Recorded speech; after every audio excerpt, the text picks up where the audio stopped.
जीवन जिंदगी में जिंदगी का राज पाना चाहिए। जड़ चेतन के ज्ञानार्थ गुरु करना चाहिए। संशय और भ्रम से मुक्त रहना चाहिए। स्व को जानकर स्वस्थ रहना चाहिए। जिंदगी में जिंदगी का राज पाने के लिए हमें एक पथ प्रदर्शक गुरु की आवश्यकता होती है। संसार में मनुष्य ही एक ऐसा बुद्धिजीवी प्राणी है जो जीवन के राज को समझ सकता है। मानवेतर प्राणी जीवन के राज को समझ नहीं सकते।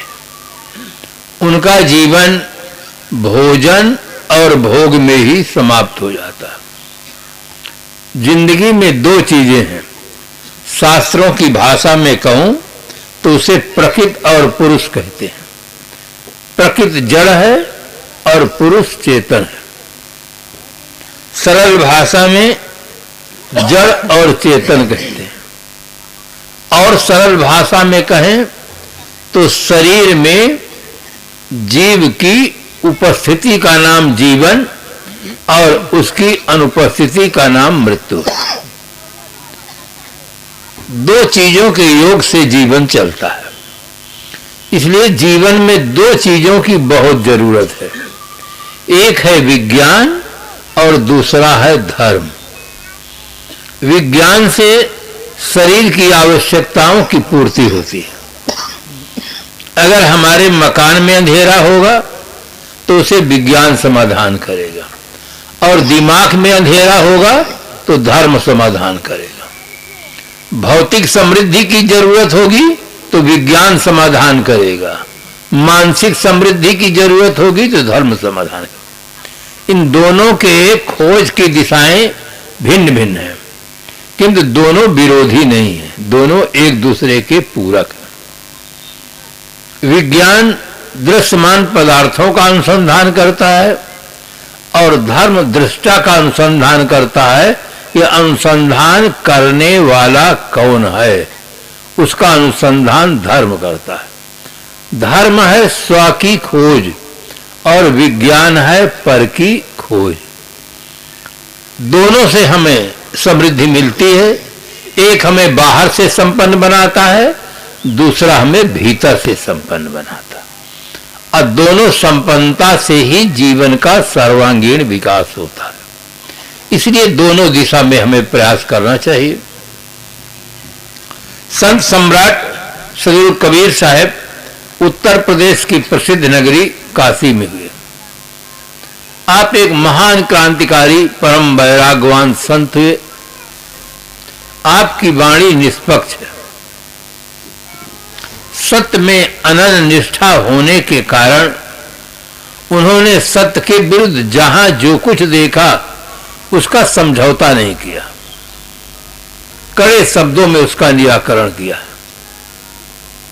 कुछ उनकी ऐसी विलक्षण प्रकृति थी कि मैं सच्चे पथ का राही हूं, कह सकता दिन को रात नहीं, ईमान बेच दूं टुकड़ों में, यह मेरे बस की बात नहीं। बड़ी विलक्षण प्रकृति थी। साहब कहते संतो राह दोनों हम दीठा, हिंदू तुरुक हटा नहीं माने स्वाद सबन को मीठा। हिंदू व्रत एकादश साधे दूध सिघारा सेती, अन्न को त्यागे मन को न हटके पालन करे सगौती। तुरुक रोजा नमाज गुजारे बिस्मिल बांग पुकारे, इनको बहस कहां से हो जो सांझे मुर्गी मारे। हिंदू की दया में हर तुर्कन की दोनों घर सो त्यागी, ई हलाल वो झटका मारे आग दोनों घर लागी। हिंदू तुरुक की एक राह है सतगुरु सोई लखाई, कहाँ कबीर सुनो हो संतो राम न कहूं खुदाई। बिल्कुल दो टूक की भाषा में कहने वाले किसी महापुरुष का हम नाम जानते हैं तो उनका नाम है संत कबीर। बहुत साफ साफ कहने वाले महापुरुष थे। दोनों को अवैज्ञानिक मान्यताओं का उन्होंने निराकरण किया और वास्तविकता को बतलाया। इसलिए हिंदू उन्हें गुरु मानते रहे, मुसलमान उन्हें पीर मानते रहे। सदगुरु कबीर साहब एक ऐसे महापुरुष हुए कि जीवन में वो दोनों मानते रहे शरीर छूटने पर 2 जगह समाधि बनी मगहर में, 2 स्थानों में अलग अलग। एक जगह हिंदू समाज के लोग पूजते हैं, एक जगह मुसलमान समाज। उनकी मौलिकृत बीजक है। बीजक में आपने कहा चाहत सुख, दुख संग न छाड़ा। बहुत छोटा सा सूत्र। मानव मात्र, चाहे वो जिस देश के नागरिक हों, चाहे जिस संप्रदाय के मानने वाले हों, चाहे जो भाषा बोलने वाले हों, सबके हृदय की मांग एक है, वो है सुख। किंतु सुख के संबंध में सबकी एक सी धारणा नहीं है। सुख के लिए लोग बोतल पीते हैं और सुख के लिए लोग बोतल सदा के लिए छोड़ देते हैं। सुख के लिए लोग शादी करते हैं और सुख के लिए लोग शादी को छोड़कर साधना करते हैं। दोनों का उद्देश्य एक है, किंतु क्रियाकलाप में अंतर है। उस अंतर का मूल कारण बाहर नहीं भीतर है, समझ है। जिस व्यक्ति की साफ साफ समझ हो जाती है, उसकी दृष्टि में, वृत्ति में, प्रवृत्ति में परिवर्तन होता है। इसीलिए एक शायर ने लिखा, नजरें बदली तो नजारे बदल गए, किश्ती ने रुख बदला तो किनारे बदल गए। थोड़े से परिवर्तन में बहुत बड़ा परिवर्तन निहित है। मनुष्य बुद्धिजीवी प्राणी है, वो वास्तविकता को समझ सकता है। किंतु आश्चर्य होता है, आदमी 50, 60, 70, 80, 90 साल जीता है। अगर 20 साल से तंबाकू खाता है तो 90 साल तक तंबाकू ही खाता रहता है। बीड़ी पीता है तो अंतिम तक बीड़ी ही पीता रहता है। बिना सत्संग के, बिना संत के मिले, बिना स्वाध्याय के, बिना साधना के वो समझ ही नहीं पा रहा है कि इसमें सुख है कि नहीं है। उसकी वास्तविकता को नहीं समझ पा रहा है। इसलिए बहुत बड़ा सौभाग्य है कि हमें सत्संग मिले, अच्छे ग्रंथ मिले, हम साधना करें, जीवन के रहस्य को अच्छी तरह से समझें और समझ करके उसे अपने जीवन में प्रयोग करें। समझना अंतिम नहीं है, प्रयोग करना अंतिम है। समझ से क्रांति होती है, फिर व्यक्ति के जीवन में प्रयोग होता है। मनुष्य समझ सकता है कि शरीर क्या है। दुनिया के किसी भी व्यक्ति को अपने शरीर में सुख नहीं मालूम होता है।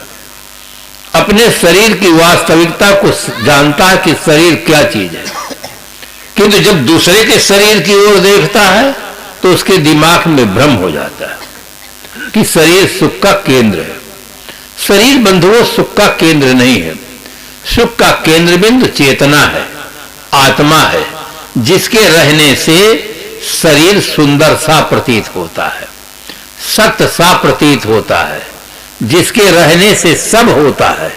अगर वो हट जाए तो इसी शरीर को लोग शमशान में पहुंचाकर आग लगाकर फूंक देते हैं। इसकी असलियत को समझें। असलियत को समझने के लिए एक्सरे मशीन के पास जाएं। जिस शरीर में बहुत व्यामोह होता है, एक्सरे मशीन से उसका फोटो लें, वो बताएगा शरीर क्या चीज है। शरीर केवल हड्डियों का जोड़ है और कुछ नहीं।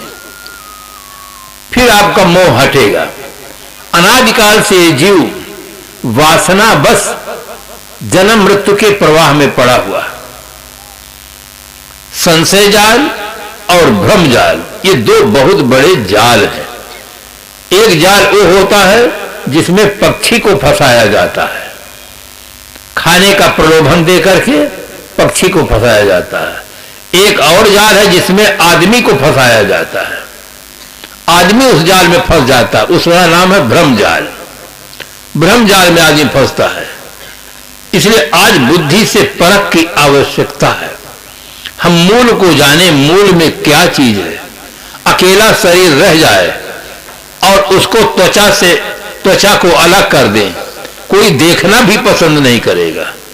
मोहित होना तो बहुत दूर की बात हो जाती है। इसलिए सदगुरु कबीर साहब ने कहा, आज बसेरा नियरे हो रमैया राम, काल बसेरा बड़ी दूर हो रमैया राम। आज बसेरा बहुत नजदीक है, मनुष्य शरीर में है।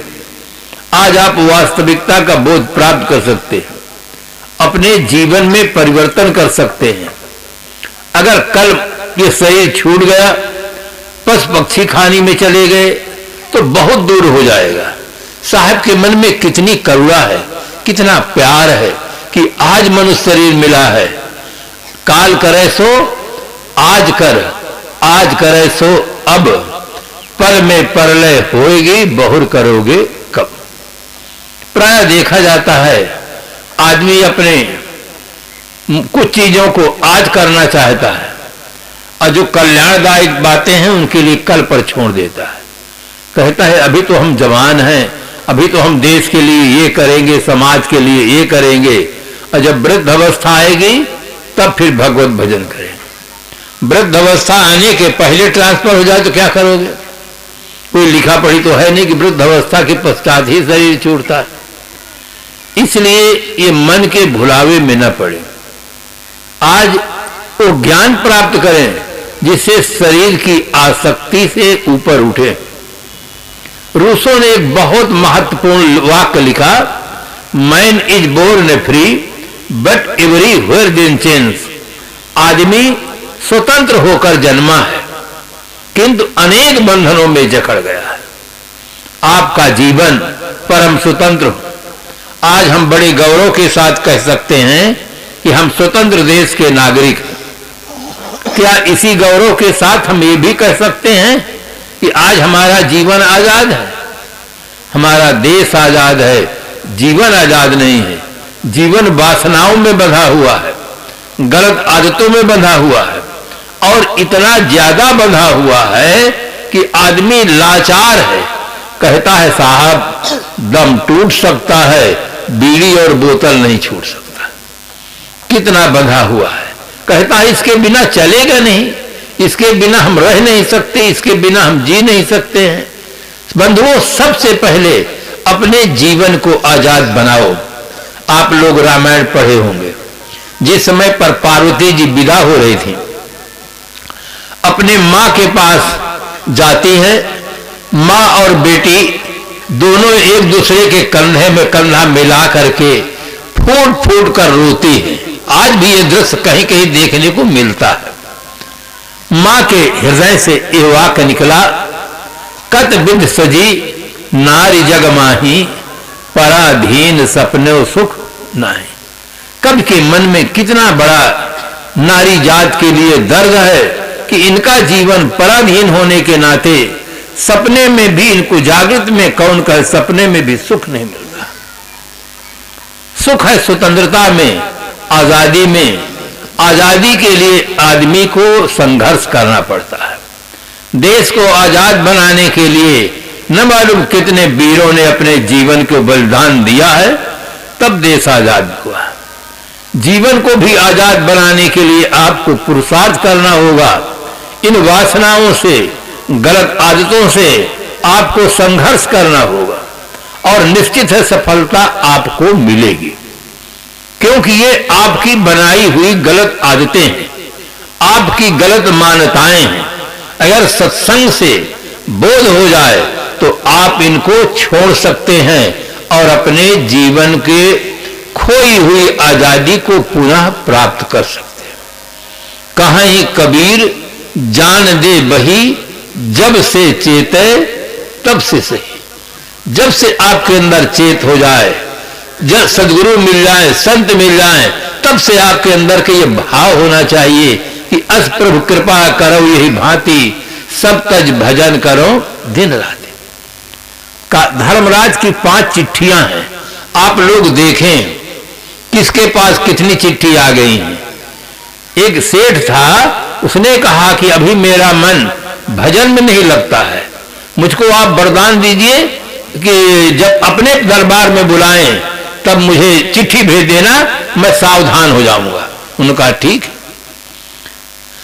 और फिर रात दिन संसार की ओर आसक्त हो गए, और अंतिम में जब यमराज आए, उन्होंने कहा सेठ जी चलिए। कहे कहां? कहा धर्मराज बुलाए। अरे नाम धर्मराज, काम अधर्मराज का। मुझे आशीर्वाद दिए थे कि बुलाने के पहले हम चिट्ठी भेजेंगे, बिना चिट्ठी भेजे आपको भेज दिए। उन्होंने कहा मेरे इष्ट की आप आलोचना नहीं कर सकते हैं, ठीक से बोलिए और ठीक से समझिए। उन्होंने आपके पास 5 चिट्ठी भेजा है, आप नहीं पढ़े हैं, ये आपका दोष। कहा बड़े आश्चर्य की बात, मुझे तो एक भी चिट्ठी नहीं मिली। कहा मैं अभी बताता हूं, 5 चिट्ठी आपके पास हैं, आप नहीं पढ़े हैं। कहा बताइए। कहा पहली चिट्ठी है काले बाल का सफेद हो जाना, ये पहली चिट्ठी है धर्मराज की, बताओ ये चिट्ठी है कि नहीं। कहा ये चिट्ठी तो है। कहा मैं सोचा था कोई लिफाफा आएगा, अंतरदेशी आएगा। कहा ये गवर्नमेंट ऑफ इंडिया नहीं, गवर्नमेंट ऑल वर्ल्ड है, वहां ये चलता नहीं, लिफाफा अंतरदेशी नहीं चलता है। पहली चिट्ठी है काले बाल का सफेद हो जाना, ये धर्मराज की पहली चिट्ठी है। दूसरी चिट्ठी है लोग कहते हैं हमें देखे का सुख है, तो पहली दूसरी चिट्ठी है आंख की रोशनी का कम हो जाना, ये दूसरी चिट्ठी है। तीसरी चिट्ठी है लोग कहते हैं हमें सुने का सुख है, हमारा बेटा अमेरिका में रह रहा, उसके पास गाड़ी है, ये साधन है, हमें सुने का सुख है, तो तीसरी चिट्ठी है ये फोन बिगाड़ देते हैं, कान से कम सुनाई पड़ता है, ये तीसरी चिट्ठी है। लोग कहते हैं अरे जब तक दांत है तब तक स्वाद है, तो दांत के स्वाद लेने में भजन नहीं करता है, तो 32 दांत निकाल के बाहर कर देते हैं धर्मराज।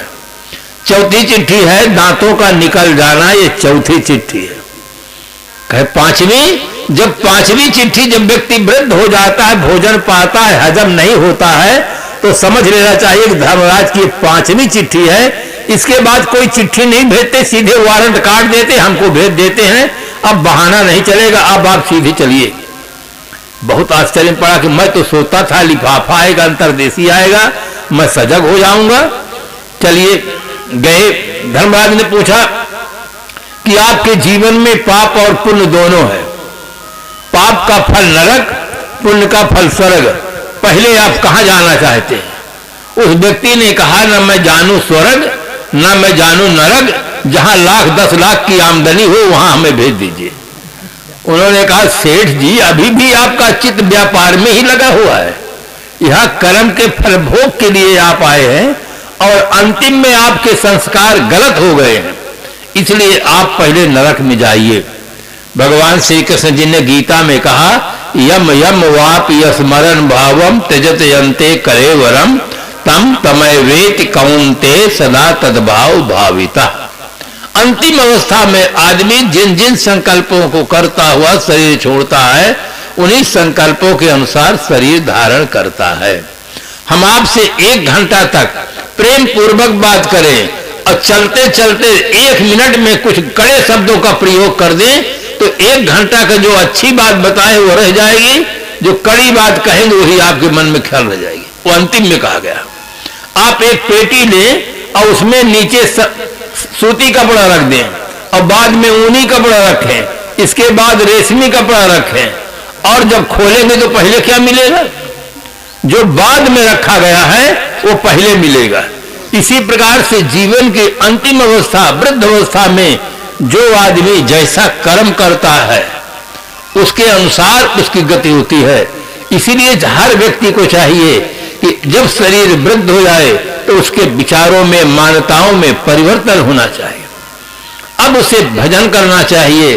भजन अपने अपने संप्रदाय के अनुसार अपने इष्ट देवों का नाम जपना, मंत्रों का नाम जपना, इसी को लोग भजन मानते हैं, या भजन गाना भजन मान लेते हैं।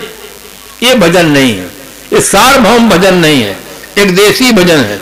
सार्वभौम भजन है सारे विकारों को छोड़कर आत्मचिंतन करना और अपने में तृप्त रहना, शांत रहना, स्थिर रहना, ये सार्वभौम भजन है। ये भजन होना चाहिए। जब काले बाल सफेद हो गए हैं तो काला मन भी अब सफेद हो जाना चाहिए। मन विषय प्रपंच से हट करके निर्विकार जीवन जिए और आत्मनिष्ठ जीवन जीने का प्रयास करें, और ये बिल्कुल संभव है। ये आपके हाथ में है और किसी के हाथ में नहीं। ये लोगों में घोर अंधविश्वास है कि करने वाला, कराने वाला कोई ऊपर वाला है, आदमी कठपुतली है, ये घोर अंधविश्वास है, अवैज्ञानिक धारणा है, इसमें कुछ भी सच्चाई नहीं। आदमी कर्म करने में परम स्वतंत्र है। अगर आदमी कठपुतली होता तो फिर आदमी के लिए जेल नहीं होती, क्योंकि आदमी तो अपने मन से कुछ किया नहीं। जैसे सूत्रधार चाहा वैसा हुआ है, तो सूत्रधार को जेल में जाना चाहिए कि आदमी को जाना चाहिए? आदमी परम स्वतंत्र प्राणी है। जैसी उसकी मानसिक स्थिति होती है उसी के अनुसार प्रवृत्ति होती है। अगर हर आदमी की मानसिक स्थिति अच्छी हो जाए तो बहुत अच्छा जीवन हो सकता है। मानसिक स्थिति बिगड़ जाने पर कैसे व्यवहार होता है, एक छोटा सा उदाहरण देकर मैं अपनी बात पूरी करूं। एक परिवार में सास और बहू थी। सास पुराने जमाने की थी, बहू नए जमाने की थी। सास एकदम लोकल गाड़ी पैसेंजर, अब बहू रानी सुपर फास्ट। तो सास कहती कि हमारे घर की मर्यादा है, सिर में कपड़े रखो, मर्यादा से बैठो, मर्यादा से बात करो। बहू रानी कहती कि माँ आपका जमाना बैलगाड़ी का था, हमारा जमाना रॉकेट का है। आप हमें समझाए नहीं, जितना आप जानते हैं उतना हम पढ़ के विसार दिए। इस प्रकार से दोनों के विचारों में तालमेल नहीं था। बहुत दिनों के बाद बहू रानी को एक बेटा हुआ। माताएं के मन में ममता बहुत होती है, तेल लगा करके बच्चे के गाल में काला काला लगा देती हैं। क्यों लगाती हैं? मेरे लाल को कुछ हो न जाए, किसी की नजर न लग जाए। असमानता का इतना गहरा प्रभाव पड़ा कि आज हमारे किसान भाई मिर्चा की खेती में काली हंडी बांधने लगे कि किसी की नजर न लग जाए। कहीं कहीं लोग मकान के ऊपर काली हंडी बांध देते हैं कि किसी की नजर न लग जाए, जिससे मकान टूट जाए। आप छोटे नन्हे मुन्ने बच्चों को गौर से देखें, इन बच्चों के अंदर संस्कारों का प्रवाह बहता है। बच्चे अचानक मुस्कुराते रहते हैं। बच्चे को तेल लगाकर गाल में काला लगा करके आंगन में बिठा देती है। बच्चा खेलता है, माँ अंदर काम करने चली जाती है। सास कहीं बाहर गई हुई थी और जैसे घर में प्रवेश करती है, बच्चे को मुस्कुराते हुए देखती है, उसके अंदर ममता उमड़ती है। बच्चे को उठाकर चूमने लगती है, प्यार करने लग जाती है। इतने में बच्चे की माँ अंदर से निकलकर देख लेती है कि मुझसे कुछ हरदम अनबन रहती है, अब मेरे बच्चे को उठा करके चूमती है, प्यार करती है। वो जोश में आ जाती है। जो आदमी जोश में आता है वो होश खो बैठता है। जवानी में जोश होता है पर होश नहीं होता है, अब वृद्ध अवस्था में होश होता है पर जोश नहीं होता। दोनों का तालमेल बैठना चाहिए। वो जोश में आकर के अपने को संभाल नहीं पाती है, अपने सास से कहती है असल की हो तो आज से मेरे बेटे को कभी छूना नहीं। एक बहुत बड़ी बात कह देती है। बात से बात उलझ जाती है, बात से बात सुलझ जाती है, बात से विश्वास जन्म लेते हैं, बात से आस झुलस जाती है। हर बात हर किसी से कही नहीं जाती, हर बात हर किसी से सही नहीं जाती। गुजारने को जिंदगी गुजर जाती है अकेली, मगर हर किसी को किसी के बिना रही नहीं जाती। बात में बड़ी विलक्षण शक्ति होती है, दो हृदयों को जोड़ सकती है और तोड़ भी सकती है। महारानी द्रौपदी के जीवन में जो दुख आया केवल बात के कारण से आया। महारानी सीता जी के जीवन में जो दुख आया वो बात के कारण से आया है। घर में जो महाभारत छिड़ता है वो केवल बात के कारण से होता है। इतनी बड़ी बात कह दी अपने सास को कि असल की हो तो आज से मेरे बेटे को कभी छूना नहीं। सास कहती है बहू रानी तू होश में है कि नहीं?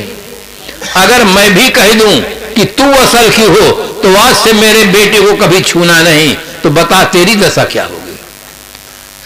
बहू का सारा अहंकार चूर हो जाता है, माँ के चरणों में गिर पड़ती है। नहीं माँ आप ऐसा नहीं कहेंगे, नहीं माँ आप ऐसा नहीं कहेंगे। ये मानसिक विकृति है।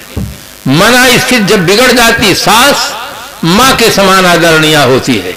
एक माँ वो है जिसने आपको जन्म दिया, दूध पिलाया, चलना सिखाया, भाषा सिखाया, प्यार से पाला पोसा। दूसरी माँ सास है जो आपको जीवन साथी तैयार करके दिया है। सास माँ के समान आदरणीय होती है और बहू पुत्री के समान प्यार करने की योग्य होती है। अगर सास के मन में, बहू के मन में इस प्रकार की सुंदर भावना हो जाए तो घर में स्वर्ग उतर सकता है और बहुत सुंदर व्यवहार हो सकता है। इसलिए अपनी अपनी मानसिक स्थिति को ठीक करें। संत सम्राट श्री कबीर साहब ने कहा, एक साधे सब साधिया, सब साधे एक जाए, जैसे सींचे मूल को फूले फले अघाए। वृक्ष के मूल में हम पानी देते हैं, पूरा वृक्ष हरा भरा रहता है। इसी प्रकार से हम मन मूल है, मन को साध लें, पूरा जीवन सज जाता है। तो इन 3 दिनों में अनेक मनीषी संत आपके जीवन के संबंध में सुंदर विचार दिए हैं। आप सब बड़े शांति के साथ श्रवण किए हैं। इस कार्यक्रम के आयोजक भक्त प्रवर श्री फूल सिंह जी और क्या नाम हेमू घोटिया जी, प्यारेलाल जी और कबीर सत्संग समिति के जितने सदस्यगण हैं, जितने सहयोगी जन हैं, समस्त ग्रामवासी बंधुओं को, देवियों को, श्रोताओं को मैं साधु समाज की ओर से आप सबको बहुत बहुत धन्यवाद देता हूं। शुभकामना करता हूं कि अपनी संपत्ति का उपयोग समाज को एक सही दिशा मिले उसमें लगाएं, जिससे आप तो अच्छे पद का भागी होंगे, सुयश के भागी होंगे। हमारे देश के ये घर के नन्हे मुन्ने बच्चे भी आपसे प्रेरणा प्राप्त करके इनका भी जीवन उन्नतशील बनेगा। इन्हीं शुभकामनाओं के साथ अपनी वाणी को विराम देते हैं। आप सबको बहुत बहुत धन्यवाद।